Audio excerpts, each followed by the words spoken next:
you come out at your level, or do you let it run and, you know? Yeah, no need to change. I don't think that statement by what you've just said is going to make that much difference. I think the pound will still fall. Yeah, I think ultimately it probably will, and maybe it will be after that, and the after the Bank of England makes his statement, the Bailey makes his statement later on. ECB Lagarde out later. That could be interesting as well. To be honest, it's funny because, you know, when I woke up this morning, I looked at the market and I thought, oh, awesome! It's looking good today. I've got loads of potential opportunities, and in the last half an hour, all those opportunities now just look well. They haven't disappeared. They just look more difficult. You know, I was looking at. We are live, by the way, and good morning to everyone out there in YouTube land. But I'll tell you what. Let me just do this. There we go. Good morning to everyone out there on YouTube land. We are looking at trades here in some currencies. Jeff and I have just been talking about some of the news. Aussie CAD. So Brian's asking, are we due a setup on Aussie CAD? I was just looking at some trades and some potential setups, and all of them have just got swept in the opposite direction. So I've got to wait now. Morning, Lewis. And I need some profit in the bank, mate. I think I've got a couple of losses already this month, and I did have nothing I could share with you guys, but I had a winner on the pound Hungarian forintine, which has kind of balanced my account out. But I've got to get a winner on the show for everybody, really. Yeah, I'm just floating. Nothing much happening. We've had a was that this month? I can't remember. And I can't remember the currency pair now. I had pound Swissy, I think. Was it pound Swissy? Was something Swissy? Dollar Swissy. Was it? Oh, dollar Swissy. Yeah. No, that was end of last month. It was on the 29th. So the only real thing we've had this month is probably still in the market, apart from pound trades. And well, let's have a quick. Sorry, buddy. That's right. I'm done. I was just going to say, let's just have a quick look around at the ones that are of interest to me. I like the indices for some downside. I've closed my FTSE trade. I've made some money on the hedge, and as it came back up and popped up, the upside has been closed down. I think WTI is really interesting, or US oil, I guess you guys are looking at. This is the current pattern going on WTI, and it's got to get back and test this area here. But coming back up to the area here in the pivot, I think there's a decent short on WTI. I don't think there's been an opportunity yet, so I don't think there's anything missed here. I think what we're seeing is leg one, and as this pops down, maybe it holds the weekly resistance line and then pops back up again. But I think this one in the next hour could be of interest to me. So WTI is one that I'd be looking at a short. We have got the Dow. None of the other indices are quite ready for some downside. They're not. It's a little bit early. You know, if we consider the FTSE. FTSE's a little bit trapped. Looks like it might be carving out a head and shoulders here, but that does mean that right shoulder is going to take a little while longer. And it continues to hold on. There was a little bit of selling pressure overnight during the US session, but that has bounced back, I guess, due to that Chinese data. And we are seeing that there's a little bit of a pattern going on here. There's a little bit of a pattern going on there. So even a break above that pattern doesn't really put the FTSE in bullish mode. Not a bad sell area with the FTSE. You could trade the pattern and see if it's going to come back down to the lows again. Let's see if that would be a good idea. It doesn't look like it would be a good idea to trade that. So I'm not going to do that. But the Dow's the one that I find the most interesting. I think the Dow has genuinely broke some levels down here.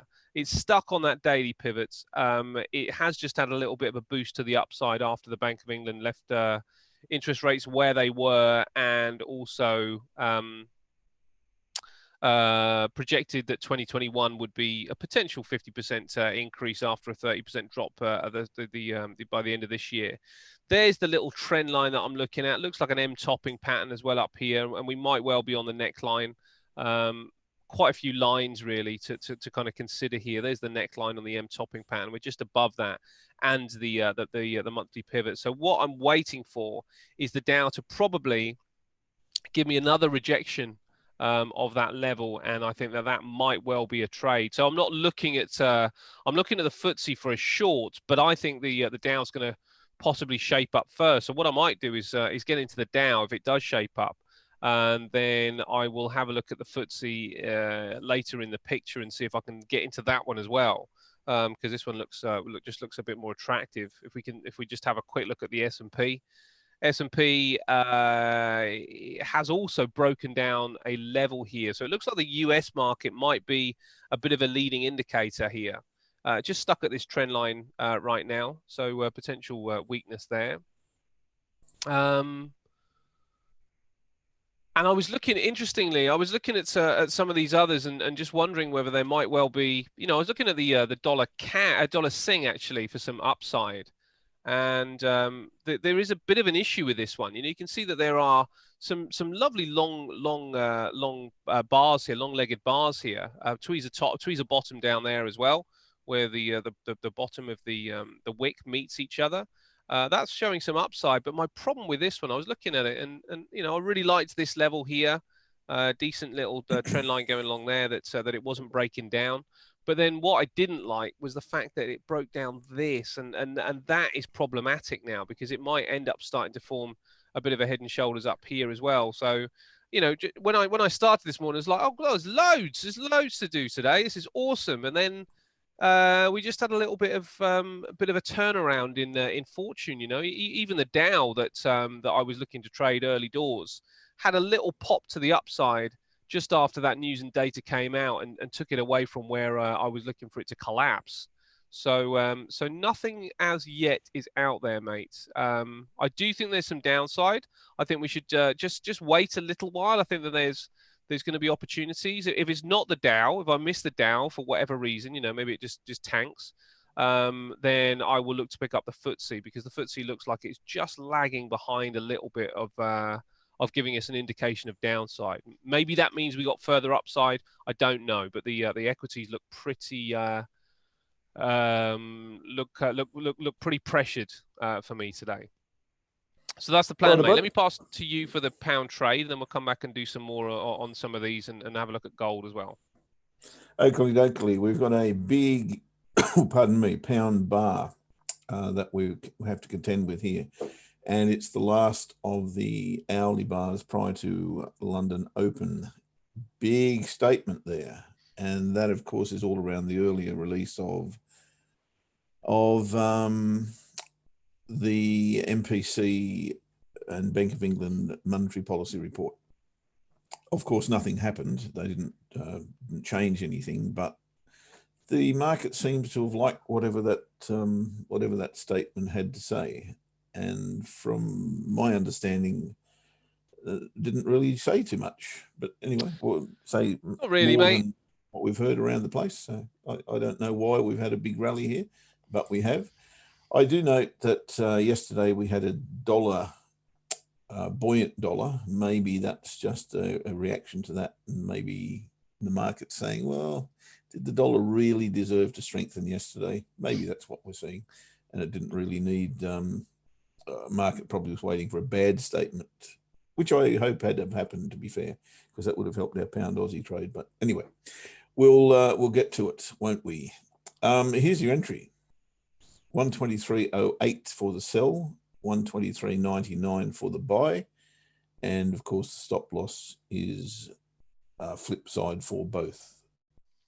Maybe I should explain that better for people who are here for the first time. Sorry. We're trading a breakout of the last three bars of pre-London session, which are these three buyer bars.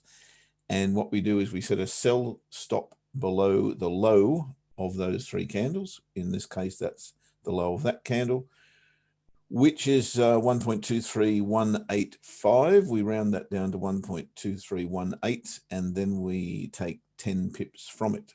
And that becomes our entry for the short. So 1.2308 is the entry for the short. The top of the range of those last three bars is the top of this candle here. and that level is 1.23838. And we round that up to 1.2384, and we add 15 pips this time, and that becomes our entry for the long and our stop loss for the short.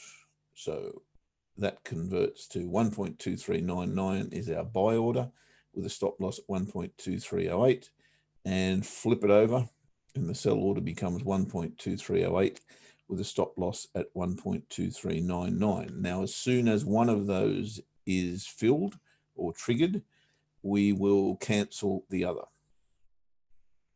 And then we trail on a 15-minute chart. Are you in a rush, mate? Not at all. Okay, then we'll go through exactly how we do that. So yesterday we had, was it that bar? No, it was that bar there. We had a very tight little range yesterday, which is cool. I haven't placed this order. I better do that.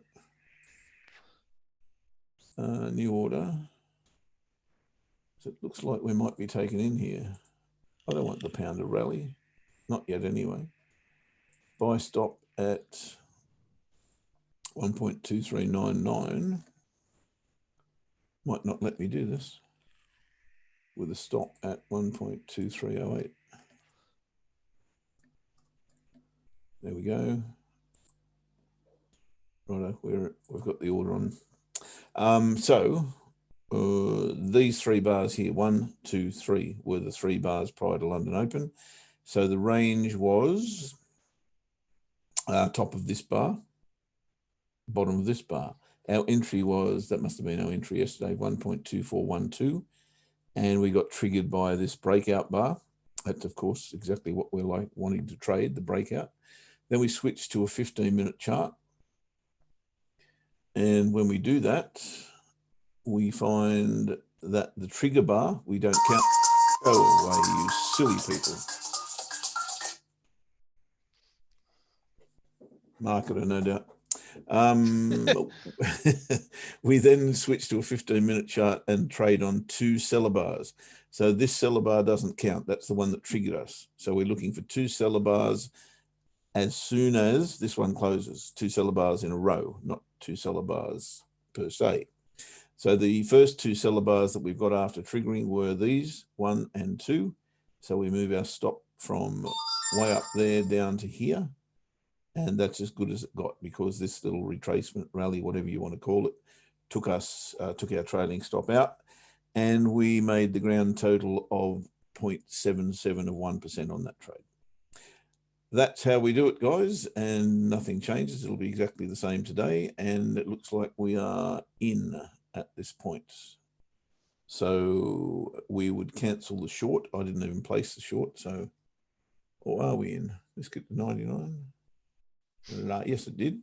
So we've been tipped in, and we now switch to a 15-minute chart, which we're on, right? So don't count this bar, but the next two buyer bars, if we're fortunate enough to get them up here, we would put our stops underneath the low of those two buyer bars.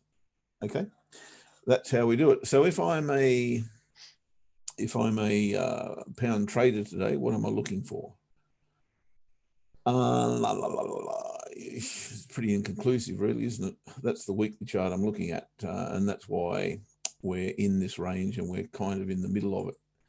Daily chart is telling me pretty much exactly that. Let me just extend that a little bit. The range is pretty clear. A couple of tops here, a couple of bottoms here, and we're pretty much mid-range. So don't really have a clear bias, but if I do, then it's probably short. And the reason I say that is because the last time we came off one of these boundaries was the top side. We haven't as yet had a significant lower high, and that's what I'm looking for. So if price were to get to here and give us a reversal bar, or even if it got up there very quickly, we've already got a test, or sorry, a break and retest, if that were to be the case, of a support trade line. That, by definition, is resistance then, and I'd be willing to take that probably short, but we're very close to the bottom, so it would be at low stake if I were to take that trade. But I think my bias on balance has to be still short. If we got above this area and retested the pivots and the trade line, different story. That becomes a quite bullish situation. So anything could happen from here, Ash. I don't really have a clear position to take on the pound. No, I don't either. I don't either. I think this is actually quite a tricky market. I'm just looking at I think it's tricky because it's quite emotive right now. I'm just looking at the FTSE, and actually, just the way it's now shaping up, there may well be a long. And we've got to be flexible here. So let me just see what we got and see whether we want to get into the upside instead, because the Dow Jones has managed to turn itself around. Look at the Dow Jones now, nice burst to the upside on the Dow. S&P is the same. Let's just have a look along here. Let's just see what we got. Now, what I want to know, really, with the FTSE, is how it reacts at this particular level over the course of the next few minutes. I'm looking at it. I'm just wondering whether it's just a bit too tricky. I mean, it's there's no doubt that the FTSE on some of these markets, let's say about the Dow. The Dow looks on some of the longer term patterns. I'm going to just bring that back in again and see what that looks like. Yeah, the Dow still looks quite weak here. That's an hourly chart. I don't want to miss a move to the upside on the FTSE because it really could go quite a way. But by the same token, I think I'd prefer to wish I were in than wish I were out in a situation like this, because the information is just too unclear. That's the situation with the Dow on the 4-hour. It looks to me here that the 4-hour has broken structure somewhat, and that's problematic. I'm just going to bring you a clean chart. I think it might be easier to analyze. Loving the chat in here, guys, where you're talking about trades. I like it. Awesome. Well done. And g'day, everyone. G'day, Fad. G'day, Crystal, Senka, Swee, Helen. How are we all doing? Loving the chat. Well done. We'll have a look at that in a minute. That could be what's going on here, you see, and that's a pattern that looks like it's taking quite a while. Now, that doesn't mean it's not worth trading to the upside, because there might just be a little bit to trade. There might be a little bit of room to trade long.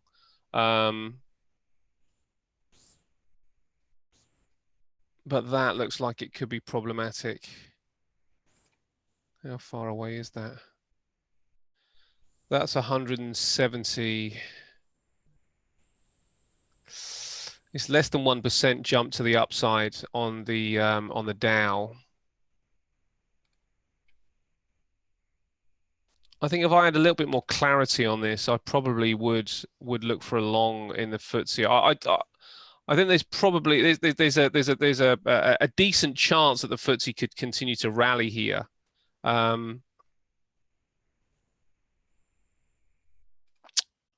But again, that's got a head and shoulders pattern here as well. Not that it's problematic at this particular stage, because it hasn't developed. But I'm guessing you can hear that it's in the tone of my voice that there's just too many questions. There's too many questions. Now, my default is to always go long if the market isn't going short, because that's just the way the market works. So there may well be a trade here. I think if I'm going to trade this now, though, what I'm going to need to see is and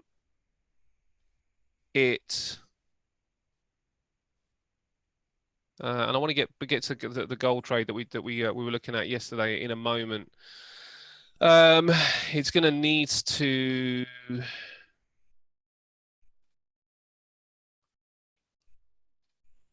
hold a level on the 15. So the 15 is going to be our chart on this one and our trade. So if I'm looking at this on the 15, it looks like we just got this trend line coming down here. Wow. You like that? Who's you not? I'm watching Aussie CAD. Go Helen. Oh, Sorry, mate. Aussie Aussie Yeah, CAD. Aussie. Now I was looking at Aussie CAD. Let's wait on the FTSE and see what happens. I think we'll just wait for it to calm down a little bit. It seems like the market so far has quite enjoyed the statement from the Bank of England, the little press release they put out. Aussie CAD. Now I did see that. Now with Aussie CAD, I think Aussie CAD's got problems. And Not at I the looked. moment, doesn't. No, I didn't. No, it hasn't at the moment. But I would be a little bit concerned at these levels. I mean, this is a daily chart, but let's bring in the weekly. The weekly looks to me like we might well be close to, if not on top of a level. I reckon we're about 30 pips away from some potential for some downside in the Aussie CAD, and that would put me away from trading it. And I think if for me, if it comes back here and holds, that could be interesting. Giving it like having another run to the upside. I think would be better, coming down and then looking to see if there's some upside, and it might even create something of an inverted head and shoulders along there. So kind of bubbling along here, coming down, bubbling along here, and then going higher. So I wouldn't mind seeing that, but I wouldn't want to trade long here. Now, if you're already in, completely different story, obviously. But just the way that this is shaping up, I'm not sure whether I'd be that keen on it just yet. If you're not in already, if you're in already, then it's well worth holding on, because it could go through here. I wouldn't want to take a trade at this particular stage to see if it will go through, because it's just too close to a really significant level on a short-term time frame. But if you're already so in, am I actually kidding myself that I can keep this session to the majors? Am I? Apparently, I am. oh, is Aussie CAD not something that we're allowed to talk about in here, Joe? Oh, well, it was just a stupid rule that I came up with, wasn't it? Well, I guess the guys probably dictate what we look at. To be and fair, that's fine. I've got no problem with it. Yeah. Yeah. So, what do we got anyway? So, hello to everyone. Can't first. even call them pricks. Not on live on air, you can't. No, no I can't. Is the pound dollar trend line near monthly pivots? Well, let's have a look at that in a minute. Aussie CAD tricky after. And Lewis, to your question, while you're doing that, Ash, 5 letters for you, mate. CHINA. That's your Aussie and Kiwi thing. Yes. And also the Aussie had a very good trade balance this morning as well. So yes, it did. Yes, it did. Not rules happy, to be broken. Yeah, I think rules are to be broken. Let's quickly talk about gold, because the gold trade that I was talking about yesterday, and I said that I wanted to take it off after it didn't react after the ISM numbers. Now, the move happened in the end to the downside, and the mistake, in my opinion, now obviously every trade's differently. The mistake, in my opinion, isn't taking the trade off the table. The mistake is not looking for a new entry, and that was remiss of me, actually, because I was focusing far too much on the currencies. But look, there was still a trade here. There was still an opportunity, and that was after, instead of the ISM numbers, it was after the non-farm ADP. So if you are looking to take a trade off when it doesn't do what you expect it to do, the key really is don't take it off your watch list. Now, I didn't do that to take it off my watch list. I just didn't watch it. So. Probably just as bad in some respects, but there was still an opportunity to trade that short, so you can still get in. You might take a 5 pip loss on the first trade, but if you manage to get in somewhere along, maybe you took the low of that bar, then there's still near enough. In fact, there would have been a 2-to-1 trade coming in the second time round, and it just means your timing. I don't like sitting through trades. Everybody's different, but I don't like sitting through trades that aren't moving. No. And especially when there's more news coming, because I know that that news might actually switch it around and turn it in the opposite direction. But as it happened with this one, there was still a setup the next day. So everybody's different, but that's just an example of the way that this should have been approached. It should have been kept on the watch list and more significantly kept on the radar. But I took my eye off this one because I was watching other markets, and it can get a bit distracting. I've got 4 screens currently set up. One of them's not working, and I find it difficult to kind of like put everything that I'm watching right in front of my eyes. So that's just a lesson in making sure that you're aware of what you need to be aware of, and continuing to make sure you need to be aware of whatever it is. So the pound is flying. Now the pound is flying off the back of that data release. So they left interest rates on hold, but they did say, I think, that the chance of a contraction of 30% is high this year, but an expansion of 50% next year is also there. So I think that's why the pound is flying. I might just I've got some of the numbers wrong, but it did effectively say that contraction won't be anywhere near as bad as the expansion when it does come back. So that's why the pound's bankers are saying that, I think, and I'm not sure if it's wishful thinking or what they actually believe, but yes, they're all saying the same thing. They're all saying the same thing. Yeah. I think they are, mate. So really, when it comes down to what's going on with the market right now, that let's say the pound would have been case in point, and look at what happened with the pound. Could you have taken a trade to the upside with this, with the euro pound? Probably not. I mean, the pound dollar. Really, the interesting thing about the pound dollar, and we have to recognize this when news and data comes out, oftentimes, but not always, the news and data actually creates the opportunity that we were really after. Now, I would still be looking at a short in the pound dollar until we get a genuine break and hold above this area. Now, look what's happening so far. It really is creating some resistance here. So it's got to get through that area and hold that area and retest that area for it to be a long. So far, I'd be very, very surprised if anybody was able to trade this down here. Now, I'm not saying it's impossible, because what you could have done was looked at this on a short-term time frame on the 15-minute chart, and when you saw that bottoming out down there and breaking through some of the levels, let's tidy that up. This would be interesting for our developing strategy in the US session too, mate. This would have been yes, it will. Really, yes, really it will. One, oh, very good, mate. All right, let's note that one down. Okay. Good job you reminded me. So in actual fact, I better bring up some of the levels on that, because we need to know. Okay. All right. I'm just noting down what we got there, right? Pound CAD flu. Yes, guys, you can actually cancel the pound CAD order if you're following that. That's a Gonski. We won't be worrying about that one anytime soon. Okay, so those levels are being taken into account. So what we would be looking at for the pound, for me, the pound dollar would be some rejection around this area. And I think this is going to be an interesting one to watch. But as I say, you could have traded this down here. Now I think that would be incredibly dangerous, but not if that's your style. There was a break of the level.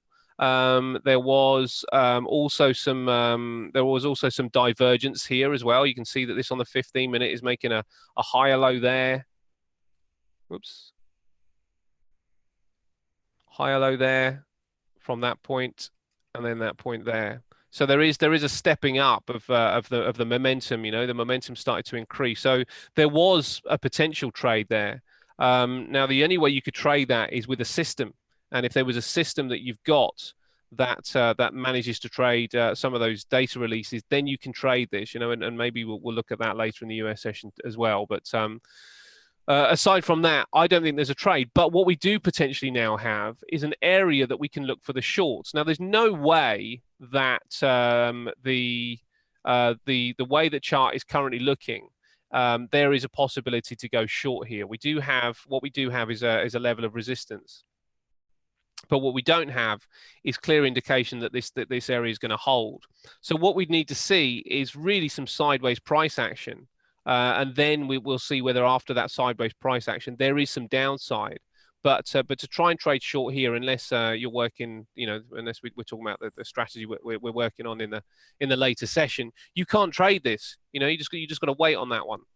So that's that, mate. There's not really anything to trade there. The FTSE 100 is just cutting back now a little bit, and this one potentially could shape up for a trade. I think to my mind,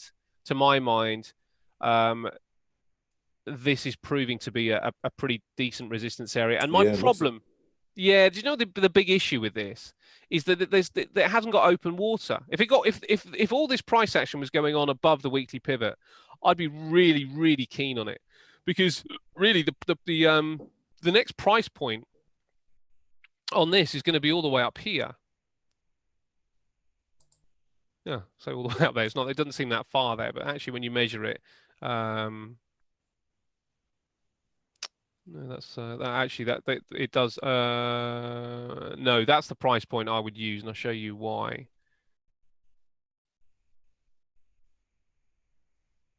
Because of this point here. Actually, no. You know what? There's quite a lot in the way. Bringing that down there. There's a horizontal. I don't know if you guys can see that well on YouTube, but let me just bring this up. Yeah, the FTSE's just, Sorry, I beg your pardon? You go. I thought you were pausing. And I just no, so there's resistance here. Price comes down. That becomes support. Price goes up. Really, we're back at that resistance area. So there's now, when we sort of extrapolate out a little bit and look at some of the longer term time frames, there's nothing to like about this. Really, what I want is some downside, and what I'd quite like to see. I mean, and the upside was on yesterday. It was well worth seeing whether we go through, but we didn't. So I think, again, the market hasn't done what I wanted it to do, and now it's starting to bash its head against this upper level. And I still think there's problems. If we get through here, now that is still 30 pips away, but that's fine, because if we get through this area, then we could be aiming for around about 200 pips. So I want to wait until it either gets through there and comes back, or probably more likely, because we do have that rising wedge as well, and we're retesting the rising wedge, maybe more likely that we come back to here. We come back down again under the level. Now, the fact that that's gone above, I find it really difficult to look at charts when they're this big, I have to say. But look at that, actually. The hourly is really interesting, because the hourly did close below. It's gone back to the trend line, and really, it's just been scraping around the trend line. I think this next hour is going to be quite interesting, mate. I think the next half an hour is going to be interesting. Does this end up keen, mate? I like the way we've got out of the blocks. The market's good to go. I think it is. Traders around. Yes, there is. There's some volatility, so this is a good thing. So I'm going to wait for this FTSE 100. I'm going to wait for the short. If this comes under this level, I'll look at the price action and see what happens.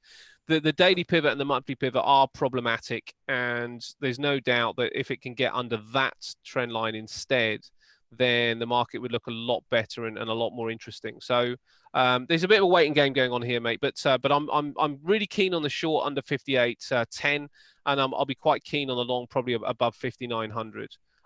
This area for me is just a little bit of a wasteland. So it's quite a fairly broad area. It's 70 pips, which is around about 1 and a bit % of a range. So we could be caught in this 1% range for a little while, but that's fine. Let the market develop. Eventually, it's going to kick out one way or the other. But I think we wait for that and look for downside, preferably, but upside if we have to. And the reason I want to look for downside preferably is when we switch to the daily chart. This is where we've got the most important pattern. We're just looking at hourly and 4 hourlies there, but that's the most important pattern, and we are under this trend line here. So there's nothing to do, mate. I thought there would be this morning. I was really quite keen this morning to get in front of my system and pick out some trades, but things have just gone in the opposite direction, and that means that they are continuing to develop and potentially just aren't ready to go at this stage. So while they're not ready to go, I'm not ready to go either. Yep, cool. Same. I mean, that's the way it always has to be. It is now, however, half past the hour, and that means I can trade. And I'll share a few things, shall I? Yeah, you do that. Few questions in the box. Awesome. You guys are having a good old chat there. Lovely. Thank you for that. It does make things far easier. Shukri, I'll have a look at pound US dollar in the moment with the trade line. I'm not sure what were we playing nice music? I wasn't playing nice music. Were you playing nice music, Ash? Who said there was nice music? Helen.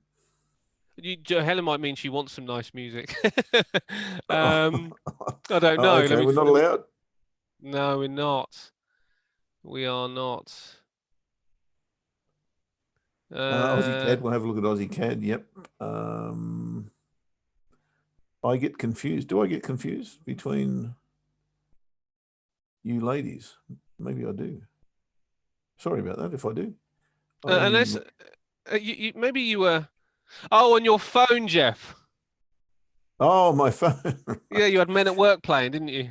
Oh, I'm buggered if I know. It's just music. It just tells me there's someone annoying me. That's all it does. It's not really Men at Work. It's just the sound that they've got on one of their records. That fluty thing. Oh yes, yes. Land Down Under. Land Down Under. Yeah. And Peter Gabriel's got it at the start of Sledgehammer as well. That kind of flute sound. Good. Understand. There was a question. Sorry, I'm searching for it. There's so many in here. Happened. Oh, okay. Lewis answered that one. Yes, that was all about China and the Aussie news, I believe. Everyone's on Aussie CAD. Everyone's on Aussie CAD. I tell you what, that? Dollar Sing is a fascinating move. Fascinating moves going on in Dollar Sing. Lots and lots of bars that just got huge tails with Dollar Sing. What is going on over in either Singapore? Yeah, it must be Singapore. What's going on in Singapore right now? It's holiday. Oh, is it? Everyone's trading, obviously. Wow. Sorry, I'm reading. I'm hoping to catch up here. Dollar CAD. Yep. Would I consider a short? Yes, I'll have a look at that, Lewis. My phone. Yep. By the way, consider a major. Yes, Dollar CAD is considered a major.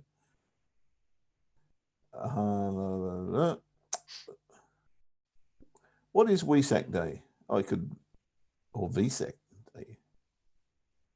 VSAC. Okay. Someone will tell me that. Righto. Very quickly, let's have a look at Aussie CAD, Dollar CAD first, because it is a major. Would I consider a short? Okay, let's have a look at the big picture here. Big picture is telling me, not as much as I would like to see there. Now it's telling me something. Now it's telling me we've got a big double top in play here. Potential big double top. I'll call it a double top. The primary trend, however, is definitely bullish, and this will be a reversal if we play it right on a bigger picture. And I'm certainly not against that. Weekly pivot's not telling me too much, except that we've come off the top. That's really all that's telling me. We've gone into a little bit of consolidation around the monthly pivot. The daily chart is telling me that we're in that range, and we've come off the bottom, and we are looking for the top. So my immediate answer to the question is no, I won't be considering a long at this point. So that's just me. I'm not saying it can't go short, of course. But for me, I need to wait till it hits that level again and comes back underneath, gives me a lower high and go. So for what it's worth, mate, that's my appraisal. I'll go to the 4-hour charts and see if we've been to the top. No.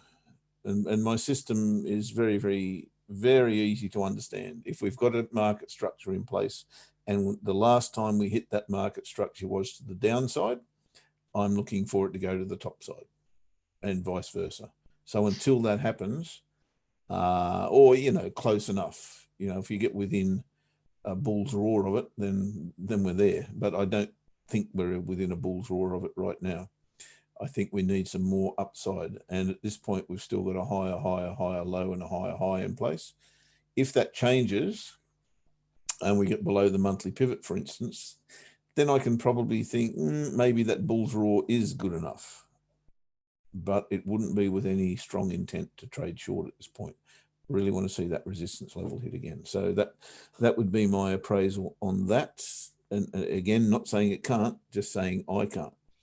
Simple as that. Aussie CAD. Now let's have a look at you guys. Why are you all trading Aussie CAD? I didn't tell you to. I know. Well, they've picked the right one, that's for sure. Well, so far so good. This one, however, is in a different kettle of fish altogether. Look at that 3 little Indians there. Wow. 1, 2, 3. Bang, bang, bang, bang. Did I tell you about the 3 little Indians on Aussie Kiwi? I think I did. I think I did that last night. We'll have a look at that in a minute as well. But here, really tough to go. I think you actually mentioned this earlier, Ash. Impossible for me to go long at this point. And again, if you are long, different story altogether. But yeah, have you taken profit? I'd be taking profit if you haven't taken profit at this point, that's for sure. But that's not to say it can't explode and explode further. The one thing, or there are 2 things in play. One, the Aussie has had a good day from a numbers point of view. And number 2 is the CAD is still in uncertain territory based around not only oil, but the comms and the commodity currencies themselves, of which Aussie is one. So really that shouldn't make a difference in terms of what the commodities are doing, but what the one difference would be the oil. So nothing changes there. Would I be willing to go long here? Definitely not. Would I be willing to go short? Well, I've got to have a reason. And the reason isn't just that we've come to the top of the range or the top of the, or looks very toppy because we're matching these highs over here. Little double top forming here as well. So, if you're of the opinion that this can go further, why not? Why not stay in the trade, but take something off, for goodness sake? Because the real probability here is not that we're going further long. It's that we're going to come off this high and we'll find a support level. Monthly pivot looks enticing. That's not to say you go short here. You've got to wait for a reason to do that. And right now there is no reason to do that.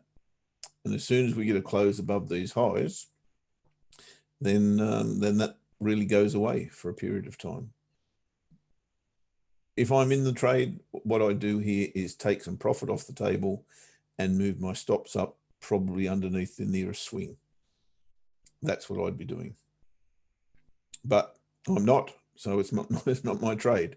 I'm just giving you my appraisal on what I would do, and I certainly would be taking profit. There's no question about that. So things I'm looking at are the Aussie CAD moving into a range, then looking for a breakout. Always, Fad. That's the MO, or it's my MO. So if you want to nominate the range now, it's probably there. What am I on? 4-hour chart. That's worth doing. So pick a couple of highs, probably in there somewhere. There's a few lows. That looks reasonable. So yeah, what I'd be looking for, breakout, back underneath, retest, short. Alternative is you've got a trade line sitting there, come back underneath the trade line because you've already been to the top, underneath the trade line, retest the trade line, short, but only as far as here. Leave something open just in case this is a reversal, but there's really no concrete evidence that we're reversing here either. Yes, we've had a slowdown. Yes, we've had a rollover. Yes, we're retesting the highs again. And again, there's nothing to say this can't go long, nothing at all. But yes, I'd be looking for a pullback to here. That's what I'll be looking for. But I won't trade it unless I get the setup, definitely. Okay, back to the real world. Can we try? Oh, we can't even try. Look at that. The pound's come straight back off. That's what I wanted to do. Go to pound Aussie because you guys should be in this trade, right? It's really, really difficult to call this right now. And the reason it is what is going on? We've got probably 3 lots of positive news on the Aussie today. And now we've had a big move on the pound. So the question I need to ask myself is, where are we relatively? Let's pick a common currency. Let's use the dollar, for instance. That's pretty easy to do. So let's go back to here. Aussie versus the dollar. What do we got? We've got a resistance level. And we're at that resistance level. It's also the weekly pivot. Yes, we've had 2 lots of good news today. Still got an untested monthly pivot below. I'm still of the opinion that the Aussie has got a little bit more to give in terms of coming back to the monthly pivot. So I'm not that keen for the Aussie to go, well, am I speaking with my pocket? No, I don't think so, because the stronger the Aussie goes, the more I make, more money I make right now, because I'm short pound Aussie here, but I'm also short Euro Aussie on my own account. So I'm not talking out of my pocket at all. I'm talking out of what I think could happen. And what I think could happen is monthly pivot, because it's screaming, come get me, come get me. And until that happens, I'm not going to scale back into the Aussie pairs. And I'm certainly not going to trade Aussie US dollar long until that happens. Pound, how is that? Let's go to the same chart, the daily chart. Pound is also at a resistance level, but is it the strongest? I think there's a bit more in this. Monthly pivot, weekly pivot. Have we come off the bottom of the range? Not really.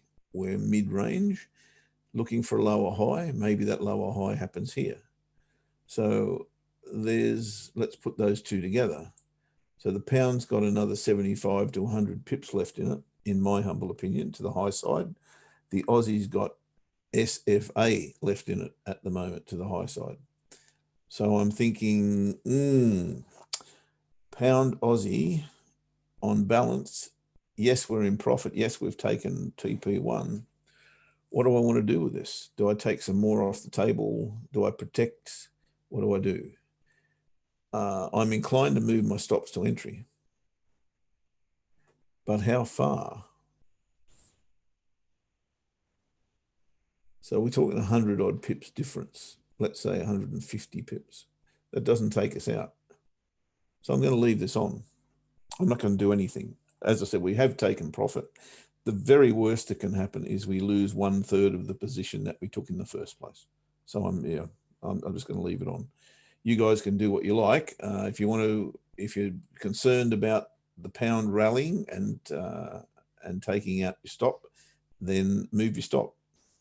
Move your stop to a safe position so that you can't lose. That's probably around, you might get away with that if you moved it to, let me see, entry there, 112 pips. Can't remember what we risked on that. About 110, 15 pips, something like that.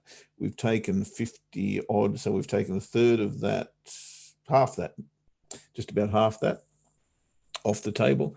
If you move your stops to there, just above the weekly pivot, the worst that could happen is you break even on the trade. So if you're uncomfortable with the position, then that's what I'd be doing right now.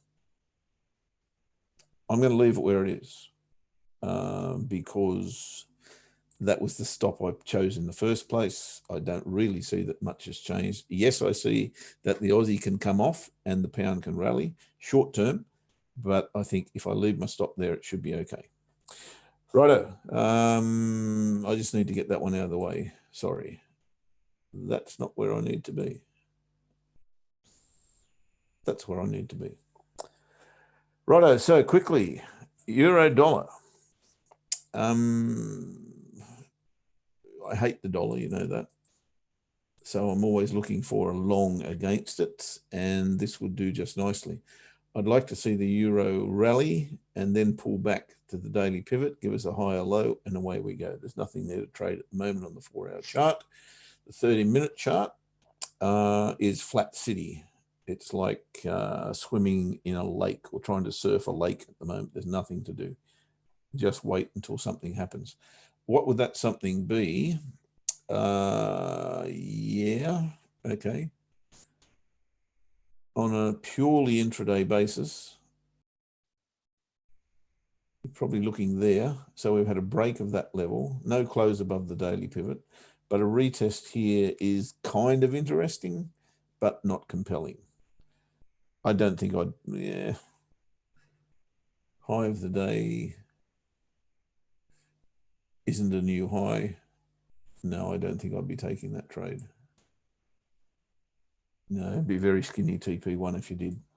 So no, I need to see this either break a lot further than it has, or there is no or.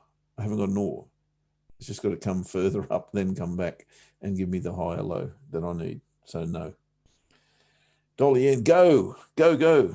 Want this up here somewhere so I can get back in the short, because I've been peeved that I missed the short up here. So dollar yen, yep, you keep going. Here's what I'd like to see dollar yen. Let me go a little bit wider. So I know that I've got a short bias. I don't need to check that. Where would I like to go short? Well, there's where I'd like to go short, but that's not realistic today. If there is to be a trade, then what I would like to see is break, maybe hit this level, this previous support level, or any previous support level and resistance level would be fine. Back underneath, retest short. That's my wants. But the absolute, this would be like a Christmas come early if dollar yen would get up to here and then get back underneath the trend line and weekly pivot. Yum. That's what I'd be looking absolutely to see. I suppose I should investigate whether that's tradable up to there. Well, totally against my bias, as I said. We can get rid of that. Break and retest, wouldn't be keen. Not a fan. Trading straight into a support, no. I just can't see me going long here. There is an intraday double bottom here sitting on an H1 chart, and we have had the higher low already. So I've even, if I was the least bit interested in trading it long, that probably would have been the place to take it. Too early for me because I don't trade at that time of day. So yes, potential for break and retest. I wouldn't be trading it, but it's there. And if the weekly pivot's looking good for you and you're bullish, then go for it. Aussie dollar, I've given you an appraisal on that. And again, I see the monthly pivot and I don't see anything that is really saying go long. In particular, if this candle, which is what got, can't remember the times now, 3 hours to go or 2 hours to go, 2 hours and 12 minutes maybe. Why haven't I got my timer on that? Let me go here. 1 hour, 1 hour and 11 minutes to go. Okay, so if in 1 hour this was to close above the weekly pivot, things change a bit. Then I would be looking for a retest bar of this trend line and the weekly pivot. Did I say daily pivot? I meant weekly pivot if I said daily. That would change, and that would be very bullish. But I still believe we're coming down to here. Why am I fixated on that? I'm not sure why I'm fixated on that. And I'm not talking out of my pocket, as I said, because the more the Aussie rallies, the better I'm off. I would like to get into Aussie dollar. That's true. I'm not in that particular trade. So, okay, if we were to take out this high and come back and retest this area, then I would be interested. I think, what's that DR number I can see dead ahead though? No. See, I can't trade that because we'd be above DR2. So, no, I won't be going long the Aussie, full stop. Not going to happen. You're already long. If you're already long, no problem. No problem at all. But I cannot enter long here. And I think I've shown you guys 100 times why. Maybe I haven't shown you 100 times why. Let me give you a very, very brief example as to why I can't do that. We've got time, Ash? Yeah, we got time, mate. It's nothing really doing. The only thing that would be a bare interest is no, actually it's not. No, nothing's of interest right now, mate. It's Okay. Not a good market so far. Cool. So I'm going to the properties of the daily pivot, right? And I'm looking to isolate the DR2 and the DS2 levels. And I'll show you why when we do it.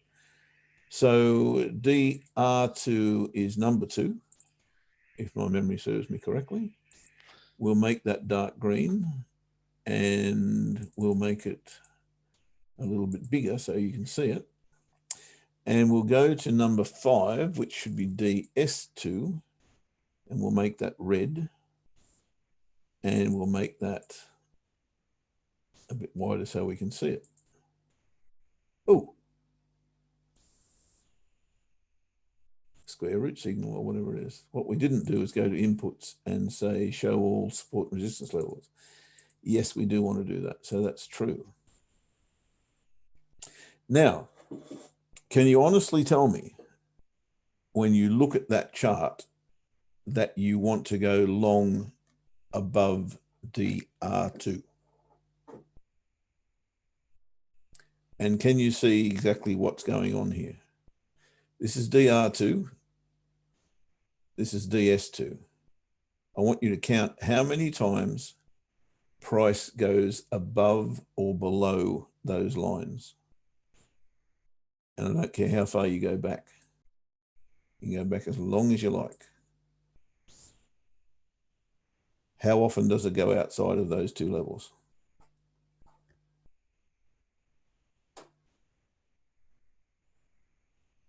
Make sense? I shouldn't have to say too much more. That should be pretty clear to you guys why, on an intraday basis, you don't go long at DS2. You don't go long at DR2, and you don't go short at DS2. Because that's the sort of probability that you're faced with. They just don't go outside there too often, guys. Okay. And I'd love to know in 3 or 4 years' time how much money I just saved you.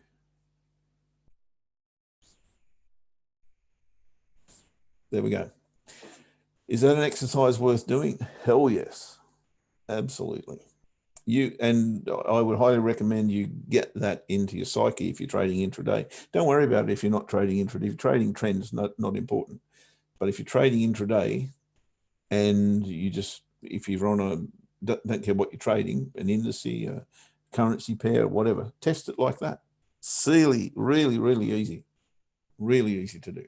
And it will stop you losing money hand over fist, I can assure you. Did to me when I discovered it quite some time ago.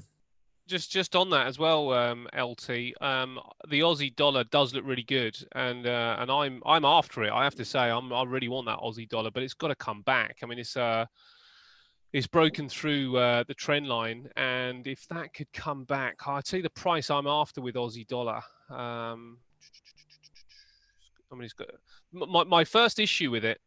Have you finished the explanation, Jeff? Actually, I can Yes, show mate. you this on a chart instead. Let me show you this on a chart instead. My first issue with it is that we haven't really had a hold. So when we get Aussie dollar on a 4-hour, and I will print this up for you guys. What I've got is currently a break of this area here, but I haven't got a hold. Now, I don't really care where it holds. It could hold up DR2. It could hold it weekly pivot. As long as it's sort of like near this area. If it comes all the way back down here, I may not be so interested because it's not got through that particular high there. But anywhere above that high with a hold is great. I mean, even if it does burst up there, I still would be waiting for it to come back. So what the next thing that I'd be looking for now is the 4-hour to hold, and after the 4-hour is held, then I want it to go back to here. So just something that brings us back here and holds again. And if it holds that level or near that level, then I'm interested in trading it. And then I'll be interested in trading it long from that particular point. So I suppose my price point is going to be somewhere between 0.6443 and 0.6434. So it's somewhere within that 10 pip range that I'd be interested, but it's got to hold and retest. Now, because we got data out later on from America, the likelihood that this does burst to the upside and gets up here before that data release is pretty slim. It doesn't tend to do that. Markets don't tend to do that. So that's going to give the first 4-hour bar plenty of time to close. The second one will come back and test, I suppose, during that news and data, and then maybe we have a setup to go long. But I am with you. I think the direction is currently that you're looking at currently is right. I think it looks really good. But at this stage, I don't think there's a trade. I think we're still waiting for this to confirm that it's holding, and after it's if it does confirm that it's holding, then we're waiting for a retest. Now, could we go to and switch that to an hourly? Well, probably. My issue with the hourly is it's still going to, and this is the reason. So I was going to say why it would be the 4-hour. The reason that I'd be looking at the 4-hour rather than the hourly is because of this.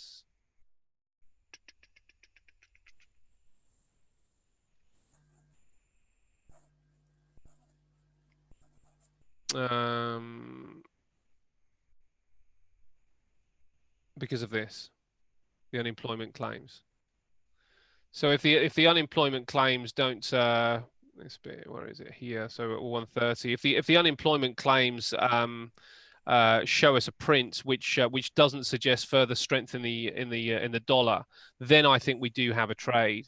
But if we don't get a print which suggests some strength in the dollar, some weakness in the dollar, then I don't know whether even that trade would be that good. But it would be fine if it holds there, that'd be fine. But that data release is not for another 2.5 hours. So if the 4-hour bar holds for one, then we might be able to switch to the hourly for the entry. But I'd still want my first 4-hour bar to kind of close in this area. Because that's before news and data, so that would suggest that there are buyers that are interested, and they're still interested at that particular point. And then what could happen is we sell into the data release, and then buy back up after the data release has happened. So that's what I'll be looking to do with the Aussie personally. I think there is some potential upside, but I just think it's a bit early. Yeah, look, I'm on board. I'll be joining you guys. Don't worry about that. But I just need to see what I need to see. And what I need to see is similar to what Ash has just described, but I'd prefer it to go down to the monthly pivot, I've got to say. Oh, you'd want it down there. You see, that would take me out. Yeah, that would just wipe out all my. I'm not predicting it. I'm just saying that's what I'd like to see. That's what yeah. That's what you need to see. I get it, mate. I get it. But power on, Aussie. I'll make money while ever the Aussie is rallying. Don't worry about that. Yeah, and do you know what? The other thing, the other interesting thing with the Aussie is that in actual fact, it could, and this is why this 4-hour bar I think is so important, because it could actually end up giving us a reversal pattern here, and actually looking more like a short than a long. While this is going on, we don't really have we don't have too much to go on. But what happens if this bar ends up looking like this?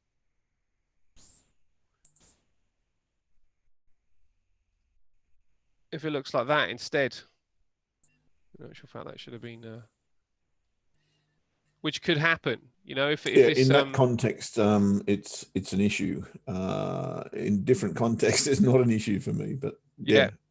If that bar ends up looking like that, then what we then have effectively is a lower high just along there. So with a bar that looks like that, so that means we would have broken through, retested an area, burst to the upside, come all the way back down and closed at the lows, and that means that there's going to be entries there with stops at the high. So this is why this 4-hour bar I think is quite an important bar just to leave. It either and this is the good thing about the Aussie dollar in a way, it's probably going to create some sort of trade. It either closes above this area and gives us something. It either closes above that area and gives us something, or it closes below that area and gives us something. So anywhere in between, it kind of like wipes it out. So there's just no point to it. But it's a good pair to trade, the Aussie. It's very reliable. It really does what it should do, if I can put that in inverted commas. Yeah, so it does what the chart suggests. Yeah. Yeah, which a lot of them, many of them don't. So I think there are opportunities today, and as I say, I woke up this morning kind of quite up for it, because I thought we were going to get a decent session this morning with some movement, but we just don't. We don't have that now. We got out of the blocks okay. We got out of the blocks okay, but unfortunately, those were a lot of those. I mean, for, different strategies obviously call for different things, but a lot of those particular pairs, like the pound, for example, was at a low edge, a low point. So trading that one long was. And by the time the traders turned on their computers, the news had already happened. Yes. So that they reacted to that. So. Yes. Well, this just goes to show how early I'm waking up, mate, because I was up looking at these charts at 6 this morning. So I kind of had I saw the pound move, obviously, but there was nothing really for me to trade anyway. Yeah. Until tonight. Until tonight, yeah, there will be something. There will be. I think that we're going to get. I think we're going to get a trade today. I think we're going to get a trade, and I think we're going to get a trade we can hold on to. I think it's going to be really interesting. And this is the other thing about, I suppose, back to gold again very, very quickly. I think there's another opportunity potentially with gold, because if the dollar is to strengthen, then gold is going to still look like a pretty good trade to the downside. If the dollar is to weaken, then all of a sudden we start to get interested in gold to the upside, because really, if we look at gold on a longer term basis, this since the 6th of April, so we're looking at a month's worth of price action where gold has pretty much gone sideways. And the other thing about it is that it is within a pattern, and that pattern is this triangle. I never know what one triangle is called against the other, but there is a triangle pattern here. But ultimately, the most important thing about triangles is that there's a lower trend line here and an upper trend line here. Now, that doesn't mean I'm going to wait until that upper trend line is broken before I trade it long. Potentially, if the long is in play, what that means is that we might well get an opportunity. There's a few lines along here. There's that level there, and I think if we tidy that up, that probably does become our level. Price gets above the weekly pivot on gold. I would be interested in the long, and we kind of need a long in gold with the market the way it is. Maybe that's the wrong way to say it, but but it would be great to get a long in gold the way the market is the way it is. But we haven't really had the price action that's given us the dip. Maybe this is the only dip we get. Maybe gold breaks down even further, and we're looking for it to go lower. And until it breaks above that area, I'm not interested in the long. Am I interested in the short? Possibly. There might still be an opportunity with this one, and I think if there's a short to come, it might even come back up to the weekly pivot to give us the shorts. It might be we're really the weekly pivot. I think today is quite key with gold. These are gold futures, by the way. I know you guys look at different charts, don't you? I want to bring you the other one, but the problem is I don't do my analysis on that. But let's have a look. See.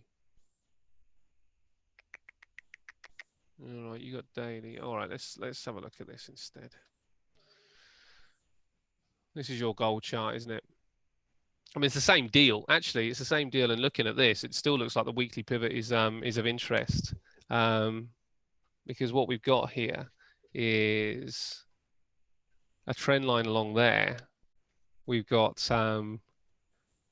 this trend line here, and we've got that there.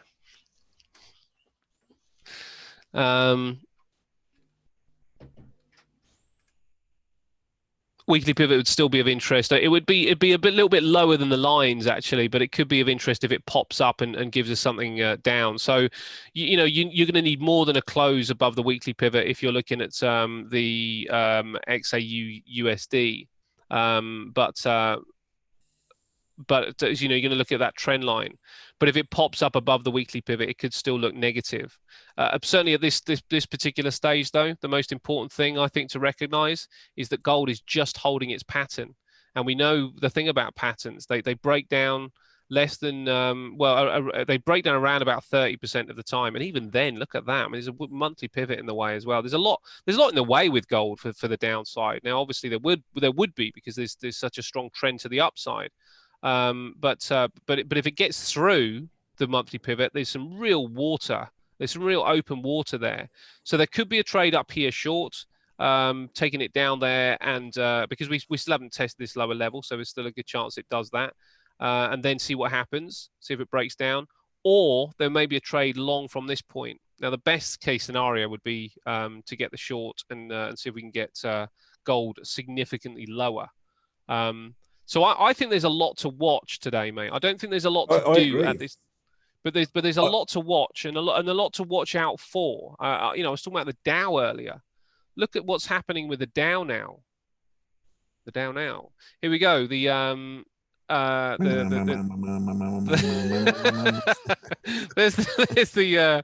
there's the trend line there, and we also have this lower level down here. It looks like there might even be something there. I mean, there's lines all over this one. That could be our theme. Well, the Dow now. No. Yeah, it's a cross between Doctor Who and the Real Thing. You heard the Real Thing. The Real Russell Thing. Morris. No, yeah. I know the song by U2, The Real Thing, but that's about as far as it goes. Right, you need to listen to Russell Morris, The Real Thing. Okay. That's like circa 1960 something. Maybe. Do you know, mate, I am going to listen to that later. Anybody that's going to be in the US session, we're going to start it 5 minutes early, or maybe 3 minutes early, and I'm going to play that tune. Oh, no, can I play that tune? Yeah, you can. Yes, I can. I can, yeah. And I'm going to play that tune as we start, if it's any good.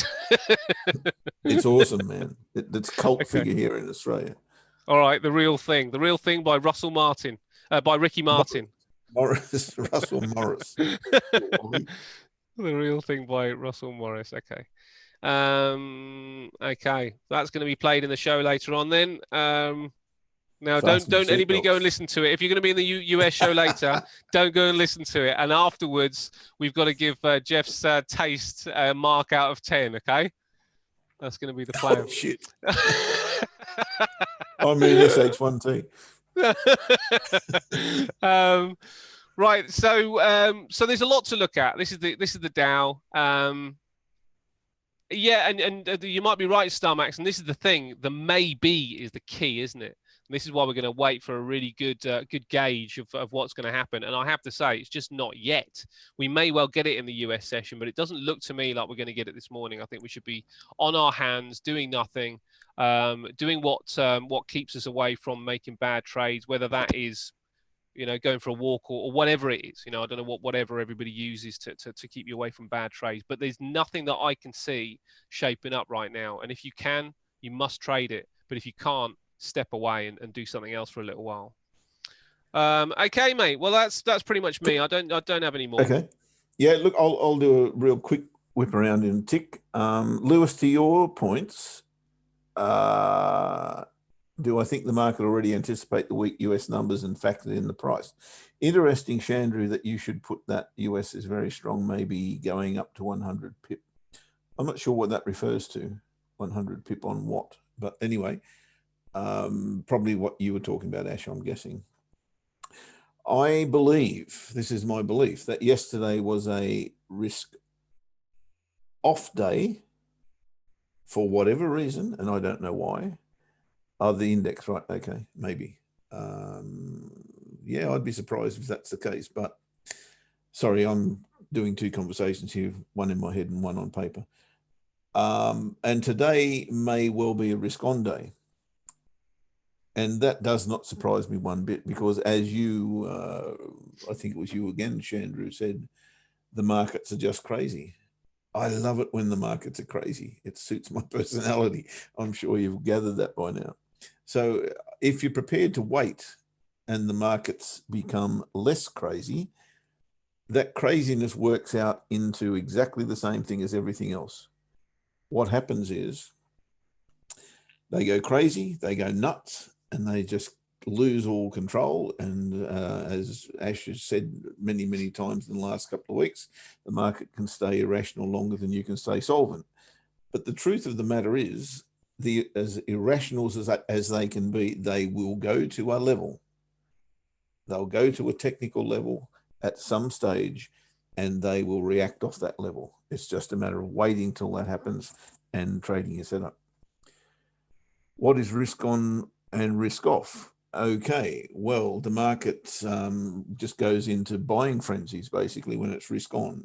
They don't give a toss. They just And buy. and just to kind of make that clear as well, it will be the risk on currencies that they'll be buying, like the Aussie, and the indexes. They'll be buying the FTSE, they'll be buying the S&P, they'll be buying the Dow, the Nasdaq. That's risk on when they are buying, Yep, um, but and defensive risk off would be buying the yen, which is um, what we saw yesterday. which is what we saw a bit of yesterday. Yeah, yeah, it was a strange risk off day, though, wasn't it? Because gold came off a bit. It was a really strange session actually in the end yesterday, I thought. Yeah, look, the correlation between yen and gold and both being risk off has become extremely swayed in the last, I don't know, 12 or 18 months. They're not what they seem to be or what they used to be. And they used to be super reliable. Mm, But these days, one is, one isn't. And then the next week, one isn't, one is. It's mm. really, and I agree with you, Chandru, it is crazy. But I love crazy because crazy eventually ends up at the right place, and you can rely on that happening at some stage. And the other thing is, it's well worth making a list of the start of the currencies that are risk on, risk off. If you want risk off currencies, the Swissy tends to be a risk off currency Yep. because of the gold. The correlation with gold. The dollar is really interesting because the dollar is risk on and it's risk off. So people tend to kind of go and buy the dollar when things aren't so good, but they also buy the dollar when things are good because if you think that risk on means that you are seeing global equities moving up, how do you buy the S&P, the Dow, and the Nasdaq? You have to buy it in dollars. So people will then go and buy some dollars. So the dollar's a really interesting currency for that very reason. And this is the reason that they also say that the Aussie yen tends to be a good proxy for the stock market because the Aussie is very much risk on and the yen is very much risk off. So if there is risk on in the market, the Aussie yen should go higher. And if there's risk off, then the Aussie yen should go lower. So it's quite a good barometer Yep. for That's where pretty people. reliable, that one. Yep. It is. Copper is definitely risk on because copper is a commodity that needs to be used in growth times. If you think road building and housing and all this stuff, they all use copper. So you'll see that those particular commodities do well when there's risk on. Same with oil actually as well. So. Yeah. Sorry, mate. Go on. You go around the grounds. I know that's what you were about to do. Yeah, very quickly. There's not a whole lot to look at in terms of now. Lewis, unusual times is probably the understatement of, I won't say the century, The but session. definitely the session. It is unusual, but I go back to what I said before. Unusual and irrational all are going to end up in the one spot, mate. They're going to end up at either support or resistance. I can guarantee it. Yeah, that's true. That is Okay, true. the majors. What do we got? Euro dollar. There's that little scenario that I mentioned before, and there would be many times in my former self, in my former trading life, where I would just simply place an order there long and not even think twice about it, and I'd put my stop loss under there. Those times have changed. I don't do that anymore. A few reasons. I've lost too many times, is one, and the other is that we are exactly in those unusual times, and I can't rely on small candles anymore. I have to take consideration, going back to exactly what I just said. You've got to take consideration of where's the support, where's the resistance, and I just can't trade a candle like that anymore. It may go to the monthly pivot and my risk to reward would have been 6 or 7 to 1. Doesn't matter. The risk is high and I don't trade high risk. So that's not an option for me. If your risk appetite is far greater, then yes, there is a position to take. But please take profit at the high if you're going to do that. And I'm not recommending it in any way, shape or form, simply pointing out that that is a genuine slingshot scenario. Dolly N, go you good thing.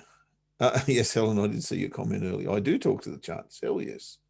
They don't listen often, but I do often talk to them. In this case, where do I want? I want to see Dolly N up here, as I said before. But I'll I bet accept sometimes you're like, oh, you beauty, and then other times the language is a bit bluer than that. exactly. Beep, beep, beep, beep. It gets to the extremes, doesn't it? You know, we're either in love with the market or it is our nemesis. Yeah, well, there's no point kicking the dog. He doesn't know what's going on. And he bites hard too, I've got to tell you. And yes, I will put a picture of Angus up one night. That's true. I'll accept the false break of this area here. So up, back under, retest, short, no problem. I'm happy with that. And I'm keen. I'm really keen to get short Dolly in again. But here's the very best place to trade it short. There's no question about that. So if I'm going to go in, I go in here at, let's say, 0.25%. If I go in here, I go in here at full risk because I think this is a really good place to catch it. Aussie dollar, we've spoken about it at length. And here's the thing about DR2 and DS2 that I can't get away from. What we're trading as retail traders is a probability factor. We're not trading what we'd like to see. We're not trading what we think we'll see. We're trading a probability factor. And the probability of the Aussie going long here for mine isn't great because of what I pointed out before. So I'm still a fan of it coming to the monthly pivot or any pullback really to get away from that DR2 area and away from the weekly pivot. Because unless you've taken profit at that level or the DR2 level, you're really trading low probability. And I can't give you the exact number on Aussie dollar, but I can absolutely guarantee you it is way, way higher than 60%. It's probably closer to 80% that, well, in fact, you saw the chart, right? You saw the demonstration I gave. It's probably up around 90%. That if you're trading long above DR2, you're going to lose 90% of the time. Do you really want to trade against those odds? You shouldn't. I can assure you that's not a good plan because long-term you can't survive. So not saying for 1 second that the Aussie can't go to here because after all, here's my target, right? That's where I see it going. But I've got to trade it responsibly.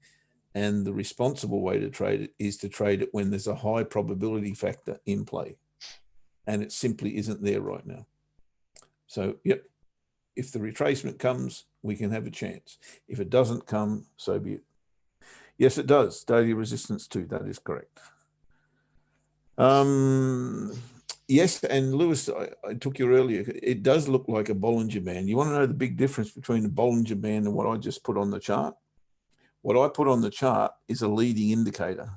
Bollinger Bands are not a leading indicator. And if you can refute that they're a leading indicator, then I'd be happy to have the conversation because they're already there. They're telling you what you shouldn't do way before it happens. These pivots are magic things, really magic things. And I don't think I'd still be trading if it wasn't for pivots because I would have lost all my money. No, not all my money. I'm not stupid, but I would have lost a whole lot more than I did in the first place, I can assure you. Pivots are really my control panel. That's my control box. Don't have to be yours, but just be aware they're there. I get off the track so often, don't I? Oh, I think that's a good one. We need help with the pound here on the breakout trade. What a shitty entrance that was. We need some buying bars, guys, real fast. Well, what did we say yesterday, mate, about the pound and the statistical probability of the Thursday working out? Exactly right. Maybe we should only trade it on Wednesdays at this point. Yeah. We'll see. Look, this is I've got another way to do it. This is but a moment in time. It's not defining in any way. It doesn't I've look got, I've great. got, I've got a contrarian way that you can adapt this strategy on a Thursday. Have you? Yeah, Awesome. you sell the buy and you buy the sell. Yep, there you go. Something told me you'll be saying that. Small laughs. Interesting. No pound breakout trade on Thursday. There you go, Lewis. It may be the case. You'll change your tune if this goes 400 pips to the upside. Yeah, exactly. We're not out yet, don't forget. Okay, dollar CAD, same old, same old. We've had our higher low. There was your trade right there. That happened about 3:30 a.m. in the morning for me, but that was the only trade that's available on this dollar CAD as a higher low going to the top of the range. We've still got a higher high, so a higher low still gets me interested. I'm still a CAD bull, but I can't find a position to take on the CAD long at any stage, shape, or apart from that. Oh, pound CAD, I'll have a look at that in a minute. Sorry, I'm rambling, I know, and I don't mean to, but higher high, higher low, higher high. We need another higher low here. Maybe it comes off the monthly pivot, I don't know. Maybe it sneaks off this trade line, I don't know. But I think that that we can probably find an entry there, trade it to the top, then look for it to turn around. Dollar Swissy, exactly the same. Except that I don't know that I want to trade long at this point. I think I'd rather wait for it to put in the lower high and then go short. Love this little double top here. That looks really nice, but I need to see, what do I need to see? I actually don't want to trade it short until we get really close to those highs, but don't take them out. So the top of the range would be good, but if you take those highs out, it's a different story. But you know that number, DR2, that'd be really cool. If we got to there and put in a lower high based on these, then I'd look to trade it short, but not before, because we're still looking for the top, right? As we come off the bottom, we're always looking for the top. But within a bull's roar of the top, as I said before, is probably good enough. And DR2 would definitely be enough for me. And I could look then to trade it short. Kiwi and the Aussie. I don't even need to look at the Aussie because the Kiwi's telling me, and these are exactly the same, these guys at the moment, apart from that, I guess the Aussie news was a little bit better than you'd expect the Kiwi to react to. But they really do track each other very, very closely. And at the moment, very confusing, except I suppose to say, the breakdown here has been retested. The close above the monthly pivot is very, very tricky and very, very hard to judge. We haven't gone to the bottom. We haven't gone to the top. No, this is a mess. I can't trade it. And really, that's it for the majors, guys. I said I would look at pound CAD, didn't I? Because I said to cancel the order. Was that a good idea? Look at this bar. Cool. And I haven't done that myself. I can't do what I what I tell you. I can't not do what I tell you to do. So I'm going to have to cancel this order. But gee, it's looking a whole lot brighter, is it not? We may get another opportunity. I don't know. But I said cancel it, so I will cancel it. I don't like bars like that anyway, because they're too big. What I like to see, if we're going to get into a trade like this, is a nice little amble down, then a retrace, then a bang. So this bang here, I want that bang to happen here, not up there. So I'm happy to cancel that order, and I will do exactly that. So that's me, mates. Yeah, look, I'm looking forward to the US session, actually, and I think I need to do a little bit of homework before the session, because I think there's a few opportunities going to spring up. Yeah, that sounds good, mate. Okay. And I don't want to miss them. No, I think you're right. I think there are opportunities today. I think the market is just in a little bit of a consolidation mode of some degree. It's a bit of a wait and see mode, isn't it? I don't think it's going to explode to the upside or probably the downside. I think a drift lower would be great, because it might actually just encourage some setups before that session happens. But they're just not there yet. Interesting what happened with the pound, and we can talk about the new strategy in the show later on, and do some of the journal on that, because actually it would have been another winner today. Yep, absolutely. Okay, mate. All right. Well, I will see you in the session later on, and for everybody else that's in that session later on, then we will see you there as well. We'll update our journal on the new strategy. I think we called it Kaboom so far. I haven't thought of another Kaboom. Yeah.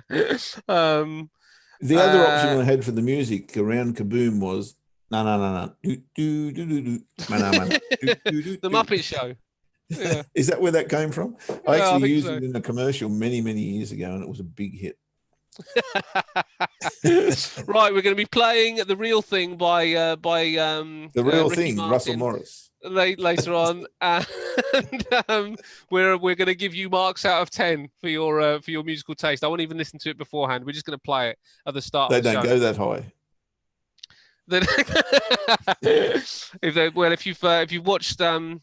If you've watched Spinal Tap, then we might give you an 11 if it's really good. Oh, okay. Happy days. Yes, cancel Pound CAD confirmed, JC. Sadly, mind you, but yes, cancel it. All right, guys, have a great one. We will see you for oh gosh, no, it's the end of the week, isn't it? It is indeed. No more UK session opens for the rest of the week until, of course, Monday. Monday, where I think we've actually got bank holiday on Monday, so it's going to be a quiet session in the UK. But we will be here nonetheless, and see if we can put some ideas in. Actually, I'm pretty sure it is a bank holiday. Am I wrong about that? What is it? The Tuesday? Yeah, I'm pretty sure it's a bank holiday in the UK. I'll get kind of all mixed up with the bank holidays. We got one on Friday that was moved, and for VE Day, and that's just confused everything. But I think we do have one on Monday. Yes. Oh, no, we don't. We don't. Okay. All right. I don't know. We'll be here anyway, regardless. We'll be here. Yeah, we'll be here. So we'll see you on Monday at the same trade time, same trade channel. See you then at 5 to 8. That's the date. Don't be late. Have a great weekend, everyone.